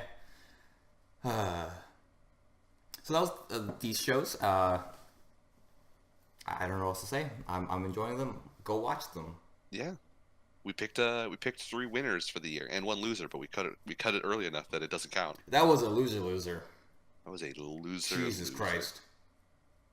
It hurt to watch. I was glad I didn't have to watch this episode this week. Fucking at the very least, like the other shows that like are in the same vein, at least they look on model. Right. Like, at least this doesn't hurt your eyes to see them. It hurts your eyes for different reasons, but not just because it's there. It hurts your soul mostly. It doesn't really hurt. A lot of them don't hurt your eyes. They look fine to look at. Yeah. It's just it hurts your soul to look at. It hurts my eyes whenever I see something weird. It's mostly my mental state. Yeah. Anytime I see some weird shit, my mentality kind of goes down the drain a little You bit. kind of start you kind of start drilling a little bit and just wondering like where life went. Yeah. That Like, how did I you get have to here? be in this moment. Where did I go wrong? Why am I here? You went wrong everywhere. It all started when I was born. It all started 4 years ago when I started watching anime again. Because of I don't even remember what started it. Sword Art. It was Sword Art first, but I don't remember why I watched Sword Art. Because you're like, hey, and I'm an anime about MMO? Sure, why not? Yeah, an anime about MMOs. I like MMOs. Let's try this out. That's exactly what we said when you watched it. I'm willing to believe it was. I'm gonna blame you guys mostly because I'm sure it also coincided with I started playing video games with you guys a lot more, and you guys were like anime, anime, anime, and I was like, I used to like anime. I'll give it another try, Well, and so then I fell down the rabbit hole. you fell into the rabbit hole hard. Me and Alex were like completely surprised that like the day after you said you were watching Sword Art, you ended up watching like 12 fucking shows at the same time. Okay, that definitely did not happen. You listed like so many fucking shows. You're No, like, Jesus Christ. you guys have this memory of the thing that did not occur. I guarantee it. Pretty sure it occurred. I don't think it did. You have conflate. I think you've convinced yourself that it happened at the same time. It definitely didn't. It may not happen with Sword Art. There was a time where I was watching a whole bunch of stuff, not all at once. There was just a whole bunch of stuff that I had watched some episodes of. I wasn't watching them week to week. I just had 12 shows that every once in a while I'd be like, I can watch an episode of that this week. I was not watching them every single week. Probably what happened. It You also was not during that same time I watched SAO, because I watched 2 animes when I started watching. I watched SAO and I watched Fairy Tail, and that was it. fucking Fairy Tail. Was that because of it's not Michael. Gavin. Michael. Yeah, Michael being Michael. the English voice of Sting. I was like, I'm gonna give Fairy Tail a try. That's probably what it was. It then you like because you listed like 12 fucking shows and we were all like surprised that you were watching that many. Nope. Like at a single moment you were like, I'm watching this stuff. Okay, yeah, maybe I was like, these are the things that are on my list of things that I'm watching, but I was never watching 12 things that were airing in a single week. Oh, they weren't airing for sure. There were some older shows in there. Yeah, I'm willing to bet it was like I gave you a list of like here, like it was like in the same way that I would say like fuck, there's nothing that I'm even watching anymore because I like barely watch anime now outside of stuff for ABC. Yeah, same. Except for JoJo. You're right. And Radiant, which is Walmart Fairy Tale. Also, very fun fact: Radiant had a very like scathing commentary to this episode. Really? Yeah, the big like the main hub for this show is a place called Artemis. Okay. And it's owned. The king of Artemis is this yellow cat. His sigil. I don't think I can post it because I'm pretty sure it's gonna get copyright claimed because it looks exactly like the fucking Mickey Mouse, like the Mickey Mouse head, with one extra circle on top. And Okay, Artemis is the Magic Kingdom. Okay. Like, Interesting. with the castle and everything. And they make a joke about how everything in there costs money, and everyone who lives there is in debt. Oh, Jesus. And everything is like flagrantly expensive. Like he tries to like, get like a napkin from someone, and like, cool, that'll be $1,000. Wow, that is brutal. Yeah, That is some scathing commentary. yeah, that guy just doesn't like it, doesn't he? Yeah, so that was kind of fun, but the show's still kind of stupid. Okay. Understandable. Yep. Who would you like to sell it to today, Nick? Oh, you said you want to sell it to someone. Yeah, I'm gonna sell to the HBO's miniseries Generation Kill. Yeah, you remembered. Yep. Because I've been Unlike watching I it do. recently. Because it is a fabulous miniseries about the invasion of Iraq in 2001. Did Iraqis nuke my tank? They did actually blow up a tank at one point. Oh. But you didn't see them blow up a tank. We rolled past a blown up tank. Okay. And they talk about what the fuck ordnance the Iraqis had that blew up a fucking Abrams tank. Because it very well like depicts the invasion of Iraq because it's based on essentially 3 magazine articles from a reporter from the Rolling Stones, but he turned it into a book called Generation Kill. And it's about his story of the 2 months that he spent embedded with this Marine troop during the invasion of Iraq. And so it's like the actual problems they had to face. And so the fact that they'd like roll in and invade Iraq in fucking basically topless Humvees. And so it is a fabulous fucking depiction of like the Marine Corps, the modern Marine Corps, and like actually like the shit that these guys had to go through. But it's so fucking funny. It is absolutely amazing. I love it. It's a great show. I'll check it out. And then yeah, I I will will be sell able out. to. I will sell out to hold up, I gotta look up his name. Okay. Canadian search this. Hey, I'm gonna sell out to Deep Pomp, who had the wonderful project called Deep Cream Pie this past week. which I saw this on Reddit at work, so I was like, fuck, I guess I can't fucking click on this at work. So when I got home, I started looking into it. You posted the link in like the middle of the day, at like a work day, and I was very surprised. Yes, I only posted the link because I didn't actually click on it. I only copied the link. Okay. Yeah, it was just after noon on Monday. You posted that link, and I was shocked when you posted that. I was like, Jesus, that is ballsy. I would not have opened that in anything where a coworker could see my computer screen. I did not open this. Like I saw like the thumbnail. I was like, oh, I'm gonna keep scrolling after that. And like I tried to like cover my thumb with it and just read the title, and that's when I saw it. This is also on Y Combinator too. Okay. This is on Hacker News. I think I Yeah. saw it on Hacker News first. Okay. But yeah, DeepKingPie, it is a deep neural network to try and basically get rid of censoring in hentai. Yep. It's really funny. It was formerly known Deep Mind Break. Oh. Which I kind of like that name more because it's still got the mind thing going on. But yeah, I actually did not have a chance to kind of mess around with it today, but I will look into it Okay. Yeah, later. report back with results as to its accuracy. But yeah, it's pretty funny. Yeah, you can do a bunch of shit with just Python and shit. Very fun.